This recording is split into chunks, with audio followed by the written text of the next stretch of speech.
Hi everyone. Being transgender, living as a woman full time means once in a while you have to get dressed up. You have to go out in your finest evening dress. Maybe you're going to a club or something like that, and you've got to look pretty sharp and you've got to look as pretty as you can possibly look in a dress.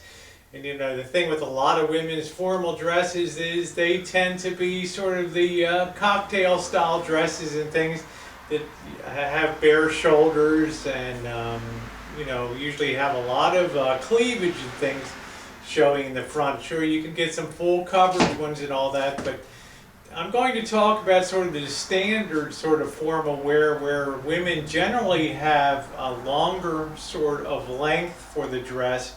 I'm not talking about the little black cocktail dress. I'm talking about even more formal than that. Occasions where you might be attending a wedding or something like that, and a little black cocktail dress probably is not going to, it's not going to draw the attention that some people are going to be happy with at the wedding.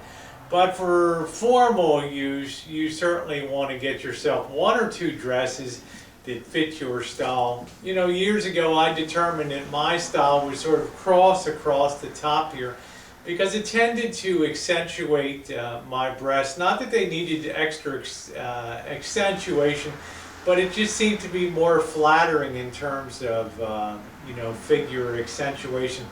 When we're transgender, a lot of us will never have that shoulder to hip ratio that generally defines a woman, meaning we have shoulders that are about the same width as our waist, with a as our hips with a narrower waist.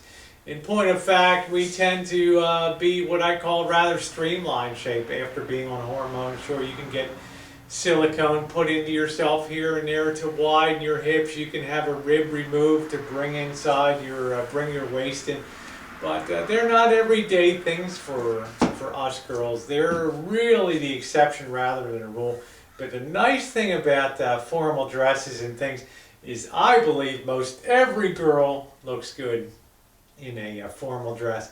The trick is, if you're going to get a formal dress, try to size. A lot of them, believe it or not, they're not really tailored like a lot of tops and everyday clothes. They sort of stretch out and have a little bit of give to them. So a lot of times the dresses will be sized from extra small to petite to small to medium to large to extra large. And it'll usually tell you what equates like to a large is a size 14 and extra large is 14 to 16. And you try to go accordingly once you've determined your base size.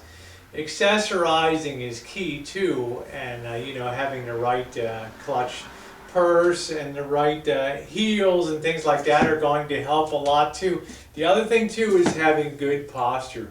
When I noticed a lot, and I was certainly guilty of this myself when I was starting to transition, men tend to walk sort of slightly stooped and forward in their gait, whereas women tend to be much more erect and take smaller defined steps.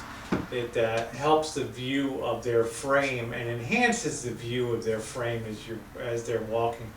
Remember, when you're formally dressed for the occasion, a lot of eyes are going to be on you, and you almost want to think militarily. You want to have your chin up and your chest forward, not crazy forward, but enough that your shoulders are back so that you're walking normally and not looking hunched over.